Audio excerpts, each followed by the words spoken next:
स्वागत है आपका मेरे चैनल पे। और आज हम लोग आपस में बातचीत करेंगे अग्निवीर को लेकर के जो धरना प्रदर्शन आगजनी हो रहा है उसके ऊपर। छात्र जो है विरोध कर रहे हैं इसका, और इसके चक्कर में उन्होंने कई ट्रेन को जलाए और कई जगह जो है वो पब्लिक प्रॉपर्टी को नुकसान तो पहुंचाए ही, साथ ही साथ प्राइवेट प्रॉपर्टी को भी नुकसान कहीं ना कहीं जो है पहुंचाया गया है। तो उसके पर हम लोग अभी डिस्कस करेंगे। तो क्या लगता है आपको, ये अग्निवीर योजना सही है या स्टूडेंट को समझ में नहीं आ रहा है? देखिए, कोई भी योजना सही या गलत उसके बारे में डिस्कस करने का एक तरीका होता है, धरना देने का एक तरीका होता है कि ये ना कि सरकारी प्रॉपर्टी में ट्रेन में आग लगा। जो लोग अभी प्रदर्शन कर रहे हैं उनका आप एज कैटेगरी देख सकते हैं कि 25 प्लस ही है, लेकिन ये जो अग्निवीर जो निकला है इसमें 17.5 से लेकर 21 साल का है। तो इसमें 17.5 साल से 21 साल का एक भी बच्चा नहीं दिखाई दे रहा। तो ये कर कौन रहा है? क्योंकि 25 साल के बाद का इसका फॉर्म का कोई वैलिड है ही, तो 25 साल का बच्चा से वो कौन उकसा रहा है और कैसे उकसा रहा है और क्यों वो कर रहा है? क्योंकि किसी जो इंसान अगर अपने देश की रक्षा के लिए बॉर्डर पर भेज दिया जाएगा तो अपने घर का रक्षा नहीं करेगा तो क्या वो देश को बचाएगा? गिरिराज सिंह बोले हैं कि ये विरोधी करवा रहा है पैसे दे करके। ये तो विरोधी तो नहीं करवा रहा, और कुछ है, कुछ हद तक विरोधी का भी हाथ है। कुछ में से वो स्टूडेंट है जो कि बहुत साल से डिफेंस लाइन का फॉर्म नहीं निकला है, जिसके कारण उसका एज बहुत ज़्यादा क्रॉस कर गया। उसमें से कुछ वो भी लोग हैं। अब विरोधी का तो काम ही है कि एक दूसरे को आग लगा दो और पूरा दिन। आज सरकारी प्रॉपर्टी का इतना ट्रेन जल रहा है, इतना हर सरकार देश में इतना सारा नुकसान हो रहा है, उसका भरपाई कौन करेगा? जो भी स्टूडेंट खुद का घर का अपने बारे में अच्छे से उसको प्रोटेक्ट नहीं कर सकता, वो क्या देश पे जाकर आपको लगता है कि वो कुछ कर सकता है? कुछ ऐसा कर सकता है कि वो देश पे अगर उसको बंदूक डाल दिया जाए कि हाँ चलो सामने से दुश्मन आ रहा है तो खुद ही क्या करेगा, बॉर्डर पर जाकर अपने ही सामान में आग लगा देगा। तो इस टाइप का नहीं होना चाहिए। धरना देना ये ठीक है, आप उसके विरोध में हैं तो उसका एक तरीका होता है कि आप जाके एक ट्रेन रोक दीजिए, ये एक तरीका हुआ। आप कहीं पे जाके बैठ के उससे अपने सरकार को मनवाइए बात। इस ट्रेन में आग लगाने से क्या होगा? सरकारी प्रॉपर्टी का नुकसान होगा, जिसके कारण अगर सरकारी प्रॉपर्टी पर अगर नुकसान हो रहा है तो फिर वो सरकारी प्रॉपर्टी पर नुकसान हो रहा तो फिर तो बनेगा ही। ऐसा नहीं है कि वो नहीं बनेगा, बनेगा तो जरूर, लेकिन बनने के बाद उसमें जो सरकार का पैसा लगेगा फिर हम लोगों को टैक्स से ही जाएगा। फिर क्या होगा? महंगाई बढ़ेगा। फिर आप लोग चिल्लाओगे महंगाई बढ़ गया, महंगाई बढ़ गया। तो महंगाई बढ़ाने का सबसे बड़ा नतीजा हम लोग हैं और कोई नहीं। कुछ जो एक्स आर्मी है वो उन्होंने कहा है कि 6 महीना के मात्र ट्रेनिंग से बच्चों में वो मोटिवेशनल पावर नहीं आएगा जो एक देशभक्ति एक आर्मी के अंदर होता है, जो देशभक्ति की भावना होती है। जो इसका ट्रेनिंग अग्निवीर का जो ट्रेनिंग पीरियड 6 महीना का रखा गया है, इसमें कुछ पूर्व कोई नेता का नहीं है, पूर्व आर्मी का कहना है कि वो मोटिवेशन वो जज्बा शायद बच्चों में नहीं आए 6 महीना के अंदर की ट्रेनिंग में। मात्र 6 महीना का अगर ट्रेनिंग उनको मिलेगा तो पहले करे तो सही एक्सपीरियंस। और देखिए, सबसे पहले एक एक्सपीरियंस, ट्रेनिंग, ये सब अलग अलग चीज़ है। अगर आप 6 महीना के अंदर में क्यों नहीं होगा? अगर मान लीजिए अगर 10th का एग्जाम कोरोना के कारण अगर 6 महीना बच्चा पढ़ा नहीं, 3 महीना पढ़ा नहीं, क्या वो 10th में पास किया कि नहीं? उसका एक तरीका होता है। अगर टाइम शॉर्ट है तो शॉर्ट टाइम में ही सब कुछ पढ़ाया जाता है। अगर मान लीजिए कोई टीचर है, उसके पास 6 मंथ में अगर 10th का तैयारी हो तो वो उसी हिसाब से ना तैयारी करवाते हैं ताकि वो आगे जाकर 10th पास कर जाए। तो उसी तरह अगर 6 महीना का ट्रेनिंग दिया जा रहा है तो उसको तो सोच के ना दिया जा रहा है। गृह मंत्री साहब ऐसे तो है नहीं कि कुछ भी ऐसे अनाप शनाप बक के चले हैं, कुछ तो सोच के बताया ना कि 6 महीना का ट्रेनिंग। और दूसरी बात, आपको 17 से 21 साल के बीच में 17.5 से 21 साल के बीच में आपको जॉब, अगर मान लीजिए सबसे कम एज में अगर 17 में जॉब करते थे, 21 साल की एज तक आते आते आपके पास 8 लाख रुपया हो जाएगा और 12 लाख रुपया आपको केंद्र सरकार जो देगी, आपको टोटल आपके पास हो जाएगा 20 लाख के आसपास। 20 ने चलिए मान लीजिए 15 लाख के आसपास आपका टोटल इनकम हो जाएगा। तो आपको पहली बात है कि 25% को तो परमानेंट जॉब मिलेगा ही, ठीक है। सेकंड बात ये है कि 25% को जो बच जाएगा 75, उसको हर चीज़ में प्रेफरेंस दिया जाएगा, चाहे वो किसी भी सेक्टर में। सबसे पहले प्रेफरेंस इनको देगा। अगर कोई चाहता है कि उसके बाद हमको 15 लाख लेकर अगर बिजनेस करे तो बिजनेस करेगा तो उससे बेरोजगारी खत्म होगा। अगर कोई बिजनेस करता है तो 4, 5, 6 स्टाफ तो रखता है, और उसका हर 4 साल बाद क्या होगा कि अब धीरे धीरे जॉब का जो हर आदमी के पास कुछ ना कुछ बिजनेस स्टार्ट करेगा, 25% उसमें जाएगा, और जो काबिल नहीं होगा वो अपना बिजनेस करेगा। बस यही सी फंडा है। वैसे आज रक्षा मंत्रालय ने एक रिपोर्ट कर दिया है कि जो अगले 4 साल बाद जो निकाला जाएगा उसमें जो पहले 4 साल के एक्स कैंडिडेट होंगे उनको भी 10% आरक्षण दिया जाएगा। तो ये तो अच्छी बात है ना। पूरा तो स्टेटमेंट सुने कि क्या हो रहा है नहीं हो रहा, कि बस आए ट्रेन में आग लगा दी। ये आंदोलन का तरीका, आंदोलन करने का एक सही तरीका, अन्ना हजारे जी का नाम आप सुने होंगे।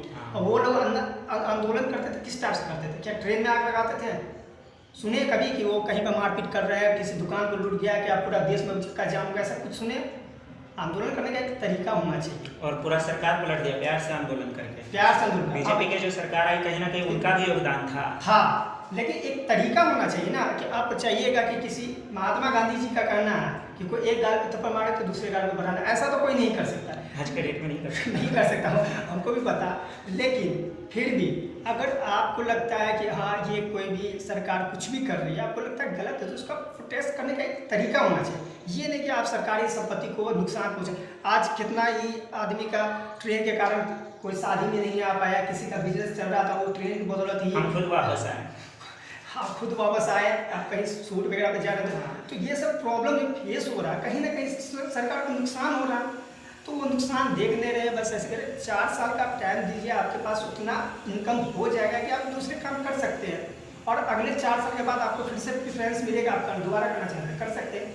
और इसमें है ना 18 से 21 साल के कोई भी बच्चा नहीं। हाँ, और कुछ लोग मुंह बांध के जो है एकदम कर रहे हैं। दरभंगा में उसमें एक रिपोर्टर, लोकल न्यूज रिपोर्टर के साथ थोड़ा सा हाथापाई हुई है और वो लोग मुंह बांधे हुए थे।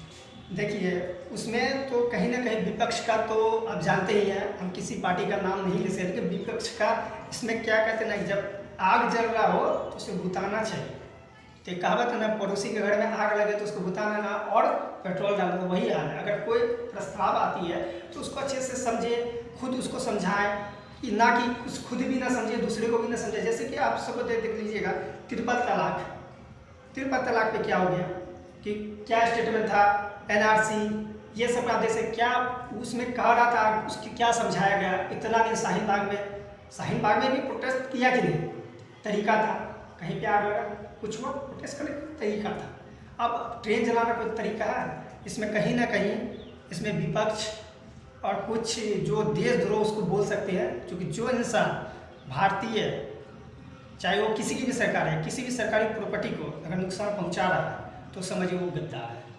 क्योंकि प्रोटेस्ट करने के या तो वो अनपढ़ है, और एक बात जान लीजिए कि जितना भी है उसमें सब पढ़ा लिखी पे है, अनपढ़ भी होगा। क्योंकि उसको कुछ मतलब नहीं है, कोई पार्टी दे दिया, जाओ हल्ला करो, बस जय हिंद बस हो गया, यही काम है। लेकिन अगर स्टूडेंट के नज़रिए से देखें तो 4 साल बाद जो पुराने आंकड़े बताते हैं, जब 12 साल का जॉब था, तो मैंने पहले भी वीडियो में कहा था कि उसमें सिर्फ 2% आर्मी जो है रिटायर होने के बाद सक्सेस हो पाएँ, दूसरा काम ढूंढ पाएँ। तो यही डर कहीं अभी के बच्चों को भी तो नहीं है ना कि जब 12 साल का है तब हटने के बाद जो है मात्र 2% को होता है, तो फिर हम लोगों को कैसे होगा? देखिए, हटने का तो सबसे पहले एक बात अपने ध्यान से हटा लीजिए कि 25% को तो जॉब परमानेंट होगा, रात 75 जैसे कि आप सिंपल में समझिए कि NCC करते हैं। NCC क्यों करते हैं? कि हमको डिफेंस लाइन में पहला प्रेफरेंस मिलेगा। तो उसी तरह आपको भी अगर इसमें कर रहे हैं तो आपको भी पहला प्रेफरेंस मिलेगा। ऐसा ही नहीं कि सिर्फ आपको आर्मी में ही करना, उसके अलावा भी जैसे बहुत सारी फैक्ट्री है। आप क्या गृह मंत्री साहब का स्टेटमेंट कल का सुनिएगा तो उसमें क्लियरली कहा गया कि असम में एक CSI करके ऐसी आपका कोई फैक्ट्री वगैरह, उसमें उसको लिया जाएगा।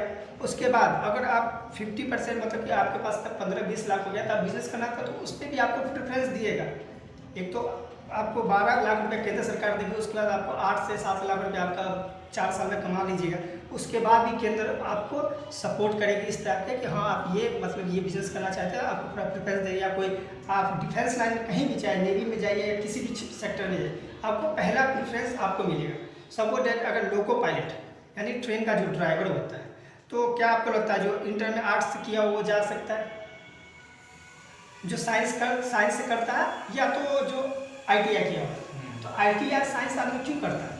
क्योंकि एक हमको प्रेफरेंस मिल जाएगा, तो कहीं ना कहीं कि हम दूसरे से अलग हो जाए। आर्ट्स वाले से, कॉमर्स वाले से, ग्रेजुएशन वाले से अलग होके साइंस वाले और ITI वाले कहीं ना कहीं लोको पायलट का फॉर्म भरते हैं, तो ये प्रेफरेंस मिलता है। तो ये चीज़ क्लियरली कोई समझ नहीं पाता, बस जाओ ट्रेन में आग लगा दो, ये कहीं का भी रूल नहीं है। अन्ना हजारे जी का सबसे मस्त वो इसलिए थे क्योंकि वो जब भी धरना दिए किसी भी प्रॉपर्टी को नुकसान नहीं किया और सरकार को पलट के ही रख दिए। तो इस टाइप का करते तो हम लोग भी सपोर्ट करते, लेकिन इस टाइप के आंदोलन में हम लोगों का कोई हाथ नहीं है। बिल्कुल घटिया काम कर रहे हैं, ये पढ़ लिख के अनएजुकेटेड लोग बात कर रहे हैं। तो ये विश्लेषण हमारे चैनल के द्वारा किया गया है कि कहाँ आपके लिए सही है और कहाँ आपके लिए गलत है। आप धरना दीजिए, बिल्कुल दीजिए।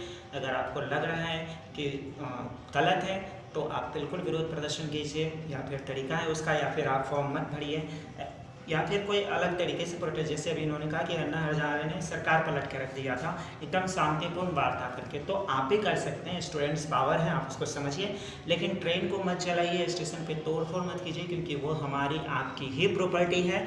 इससे हमें ही और आपको ही नुकसान होता है। सरकार आज न कल हम ही और आप पे कहीं ना कहीं महंगाई बढ़ा करके वसूल करेगी। बाकी आप देख रहे थे पब्लिक मेट्रो।